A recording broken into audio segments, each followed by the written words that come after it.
자, 시청자 여러분 안녕하십니까? 안녕하십니까? 김석범 원장님 나오셨습니다. 자, 원장님 이제 내년에 이제 대선이 있어요. 네, 많이 예. 남은 것 같은데 한 9개월밖에 좀 안 남았죠. 네, 그렇지 예. 않습니까? 그런데 문제는 지금 이 정권이 하는 행태로 보면 네.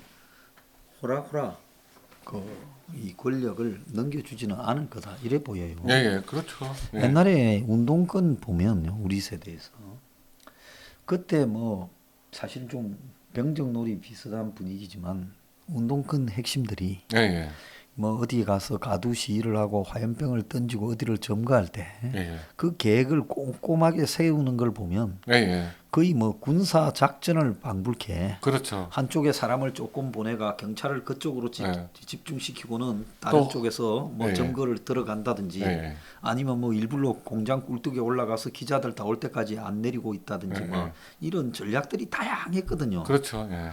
근데 그걸 갖다가 그 이후에 대학을 거쳐서 사회운동을 하면서 또 그런 것들을 계속 닦아갔어요. 예, 예.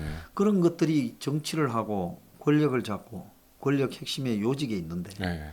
이것들은 세상을 바라보는 것을 정치를 공작으로 기술로 바라봐요. 정치공학. 예. 근데 지금 대체로 보면 보수판에 정치하는 사람들이라는 걸 보면 이게 뭐 공부 잘해서 교수 되고 판검사 되고 예. 뭐 연구원 되고 뭐 이렇게 돈 많이 벌고 뭐 전문직에 있었고 요런 사람들이거든요. 예, 예, 그렇죠. 그럼 학교 다닐 때 보면 뭐 대학교 때부터 뭐 고등학교 때도 마찬가지지만 요 사람하고 사는 수준이 틀리죠. 자격증 시험을 쳐서 전문 네. 자격을 따는 거 말고는 네. 보면 밖에 풀어놓으면 싸움이 안 되는 게 범생이들이요. 그렇죠. 예. 그 지금 여야의 문제가 국민 지지율하고 관련 없이 사실 국민 지지율을 보면 여야가 비슷하잖아요. 그렇죠. 리얼미터는 국민의힘이 좀 또 저쪽은 갤럽은 예. 저쪽 이제 여당이 더불어민주당, 좀 높고 그거는 이제 ARS를 돌리느냐 대면 조사하는 네, 차이에 좀 달려 있다 보니 네. 어쨌거나 뭐 둘 다 비슷하다고 보면 되지만 비슷하면 저쪽이 이기지 않겠습니까? 그렇죠.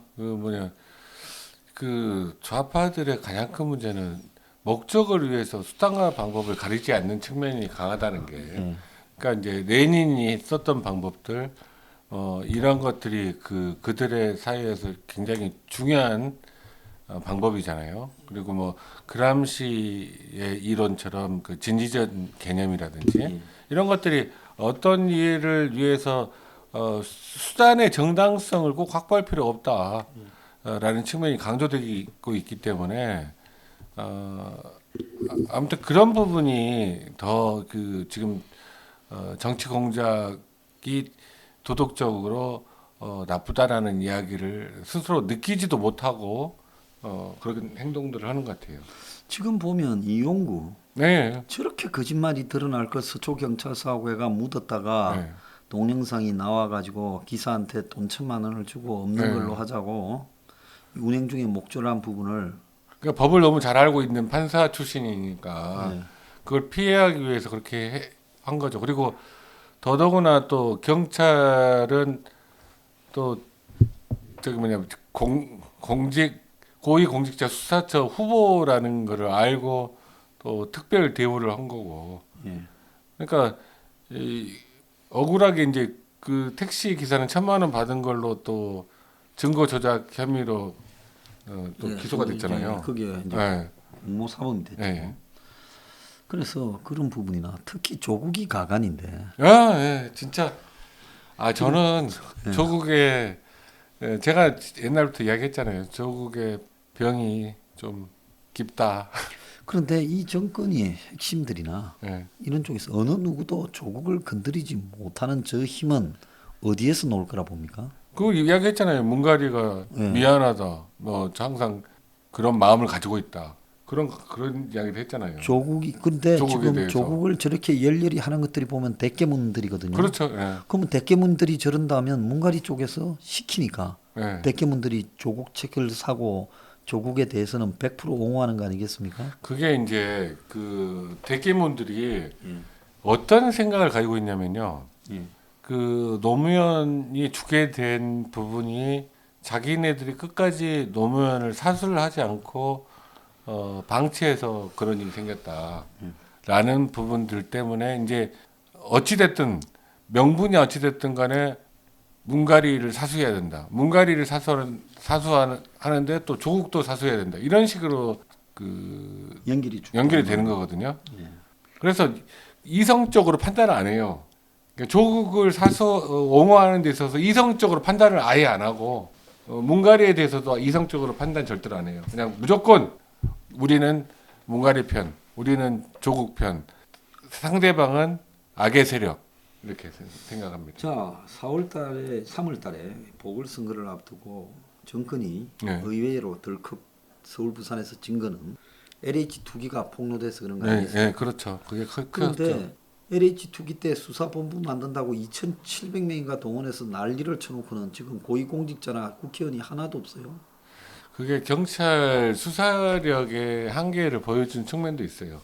그러니까 그 초기에 그 윤석열 총장이 그 이야기 했지 않습니까? 초기에 돈의 흐름을 추적을 해야 된다. 제일 처음에 사람을 하는 게 아니라 일단 작은 흐름을 다 추적을 해가지고 조사를 해야 된다. 그랬는데 그런 걸 하지 않았던 걸로 알고 있거든요. 예, 그러니까 어차피 밝히지 말라고 수사인 거지 밝히려고 수사인 건 아니지 않겠습니까? 그러니까 그 실질적으로 크게 땅 장사를 하거나 뭐 그랬던 사람들이 고위층일 가능성이 훨씬 높잖아요. 훨씬 높죠. 정보도 뭐. 근데 훨씬 고위층은 한 명도 안 잡히고 피라미드만 그렇게 된 일반 거잖아요. 피라미드. 예.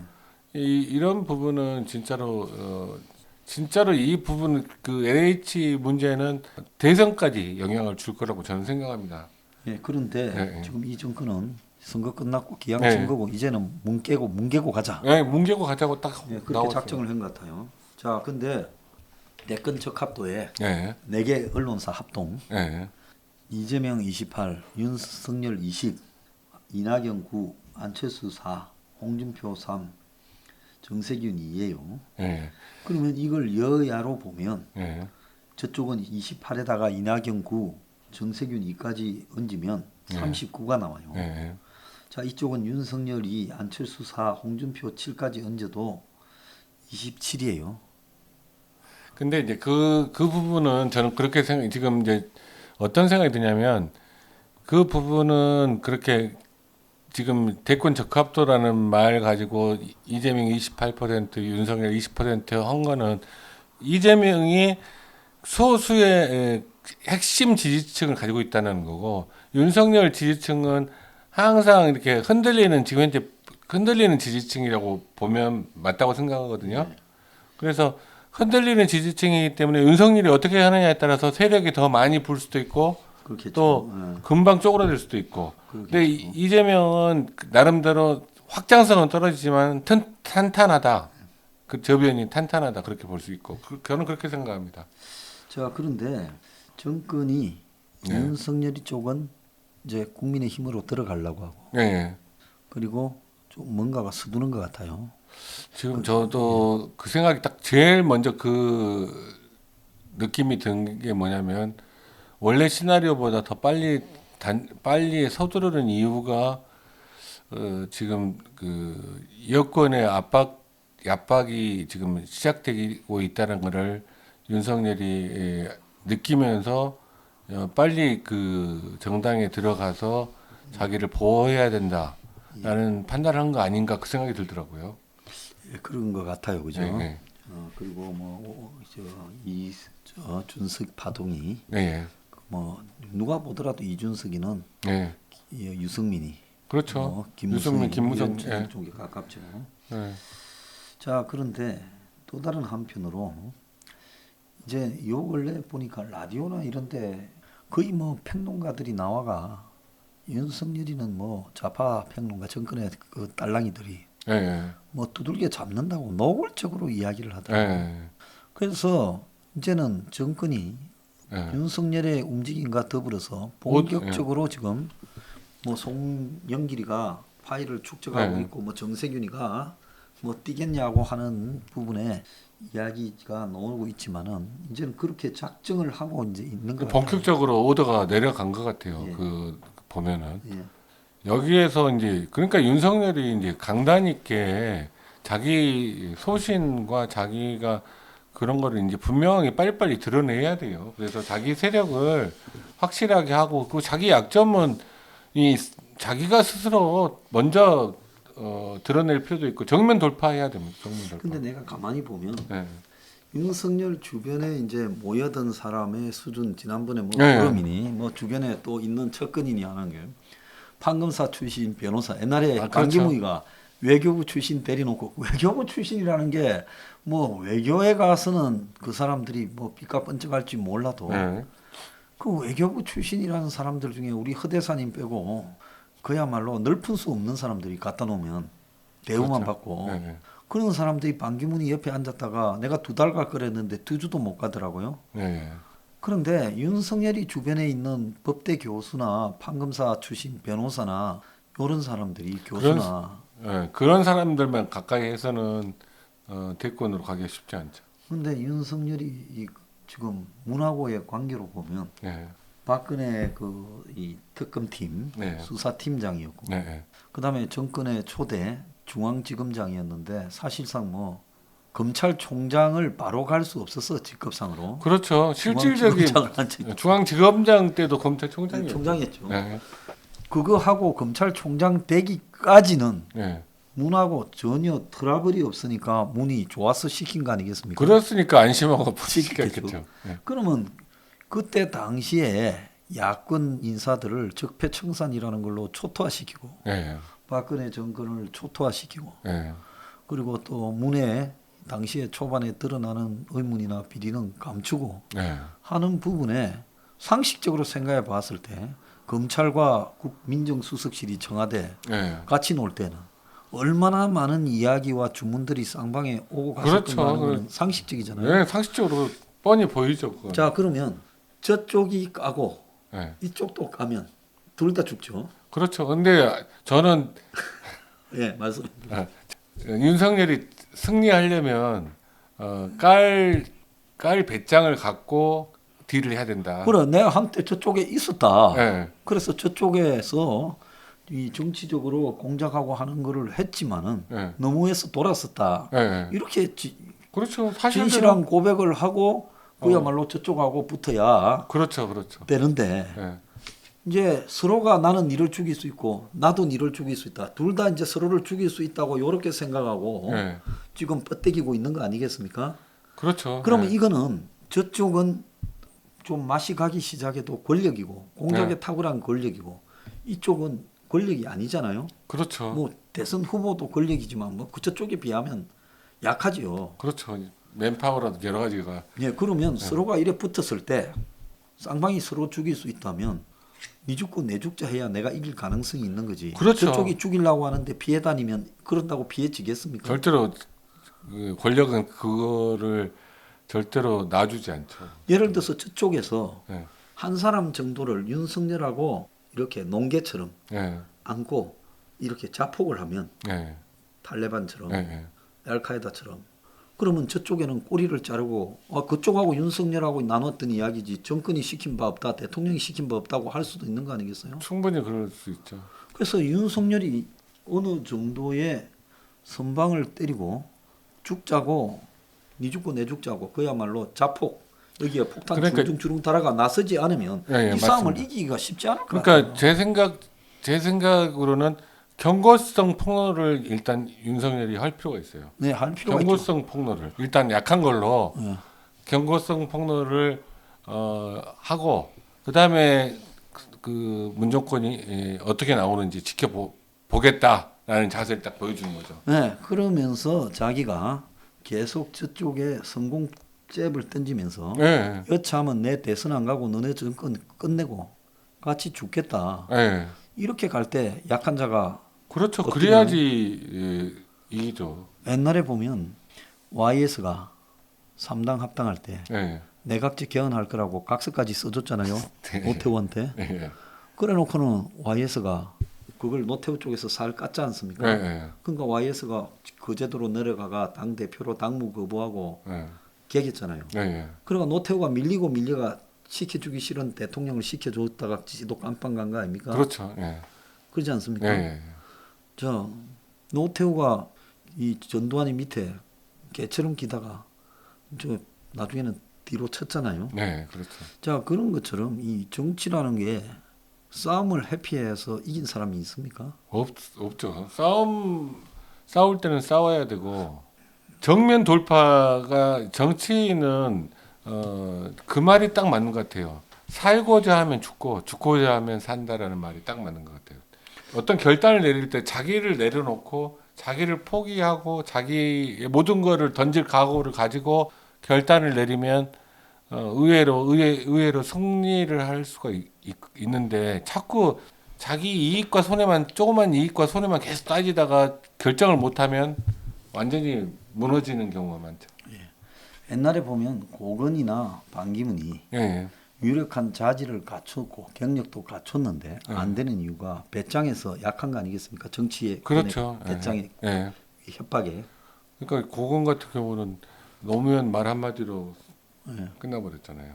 뭐 반기문도 예. 반기문이 뭐 잦은 사소한 실수 때문에 그만뒀겠습니까? 그게 아니잖아요. 예, 그죠? 예. 그러니까 항상 상대가 뭘 갖고 있다고 은근히 압박하면서 툭툭 던지면 결국은 그걸 견디지 못하고 이제 견디지 못한 예. 사람은 제거되잖아요. 예, 예.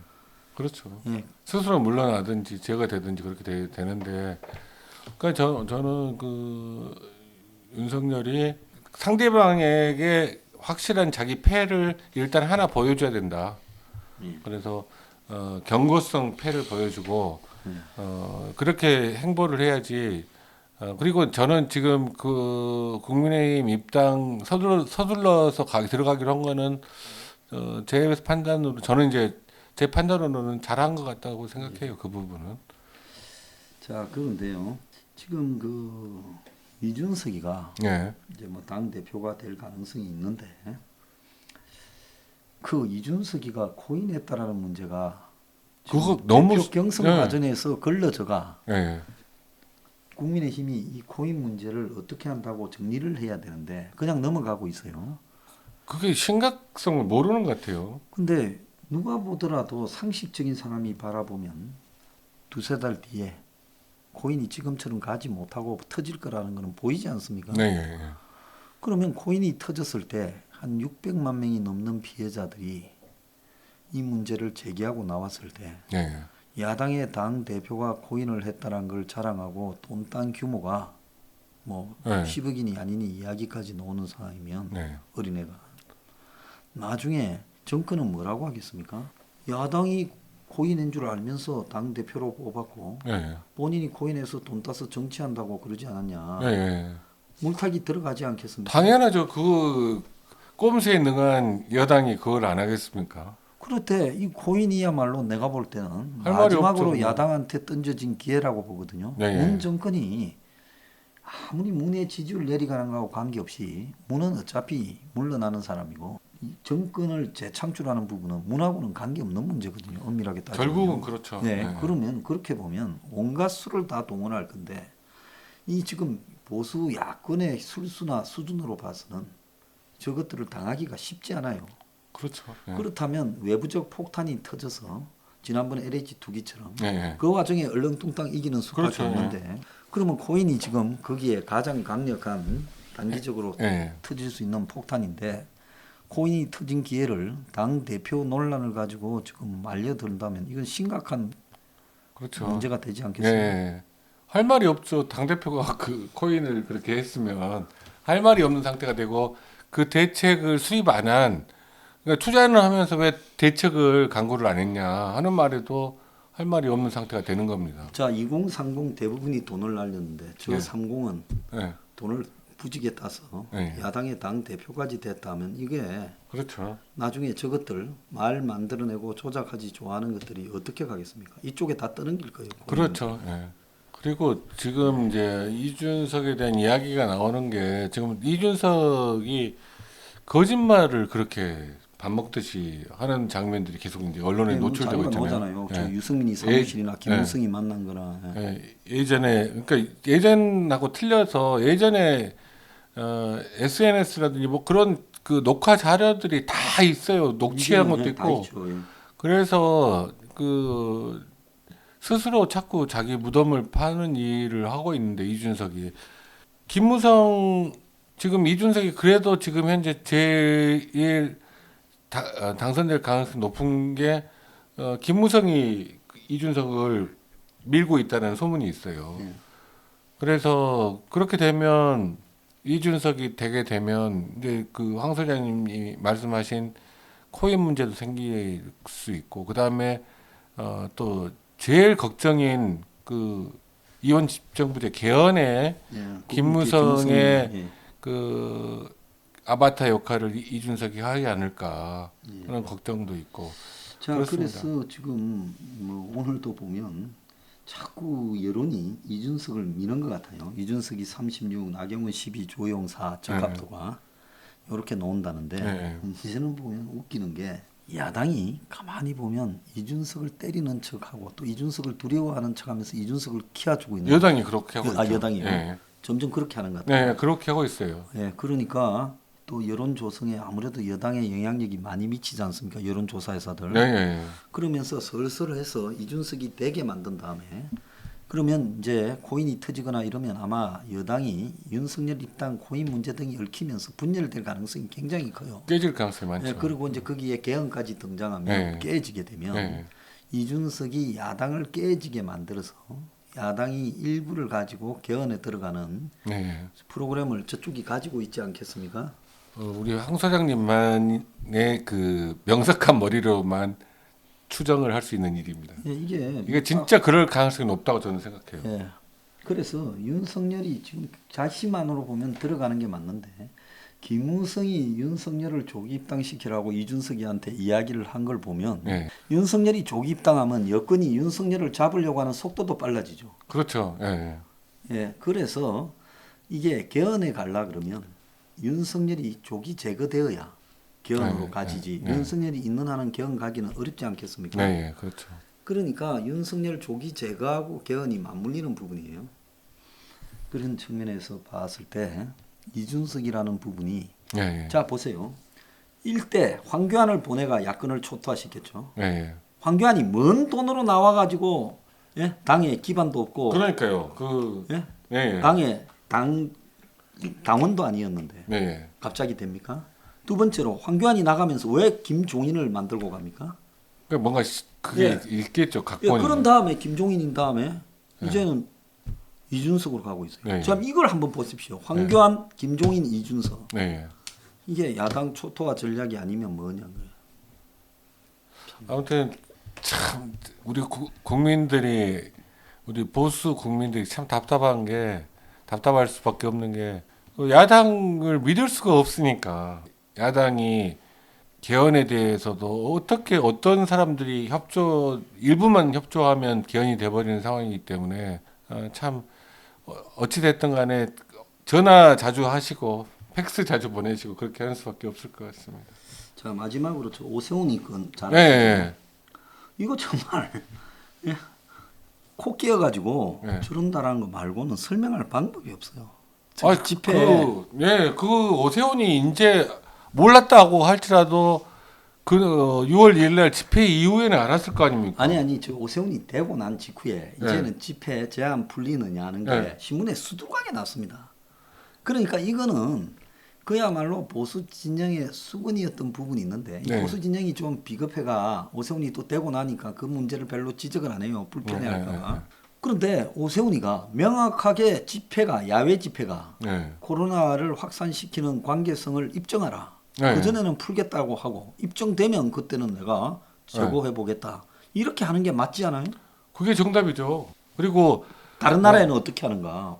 어떻게 제일 중요한 거는 저는 말이 안 되는 게 어떻게 그 지방자치단체장이 헌법의 기본권을 제한하는 시행 규칙을 가지고 제한을 할 수 있는지 기본권을 그게 말이 안 되는 이야기예요. 이야기예요. 이거는 그래서 헌법소는 충분히 가치가 있다고 네, 생각합니다. 그래서 제가 이길 거라고 보고 있고요. 네, 아무리 네. 정권 판사들이라 하더라도 이거는 네. 이길 거라고 보고 있고. 그래서 오세훈한테 이 문제에 대해서 우리가 그렇게 하기 때까지 시간이 걸리니까 네, 우리가 엊그제 6월 1일 날 정말 개 같은 꼴을 당했어요. 네, 그렇죠. 하고 네. 몸싸움까지 하고 네. 이 일대가 난리가 나버렸습니다. 네, 네. 그런데 이 부분에 대해서 지침이 뚝 떼고 있어서 우리가 시청 앞에 가서 오세훈한테 욕설 시전을 하고 예, 예. 기자회견을 하고 그다음에 고발을 해버리려고 지금 예, 예. 그 진짜로 오세훈이 그 부분을 확실하게 해줘야죠. 그 보수 야권의 지지로 당선이 됐으면 최소한 그 부분은 그 박원순이 잘못 만들어 놓은 것들은 뿌리를 뽑아야죠. 당장 안 뽑히는 것들은 뽑는 시도를 지금 하고 있다는 걸 보여줘야죠. 근데 지금 시행 규칙은 시장이 마음만 먹으면 바꿀 수 있는 거 아닙니까? 그 10명 제한은 이거는 저는 오세훈이 빠른 시일 내에 이 부분은 집회 그 법률가니까 집회에 관한 자유를 그렇게 그 지방자치단체장의 권한으로 막는 거는 있을 수 없는 일이다라고 이야기를 하고 빨리 제안을 풀길 바랍니다. 야당 시장이 하는 거는 무슨 지금 서울시정 뭐 몇 달짜리 시장 해뭐 처먹으면서 할 게 아니라 기본적 권리를 존중해주는 시장으로 돌아가는 게 예, 그렇죠. 야당 시장의 가장 핵심적인 사안이다 이래 봅니다. 그렇죠. 예. 오늘 원장님 출연해서 좋은 말씀 감사합니다. 마치겠습니다. 네, 감사합니다.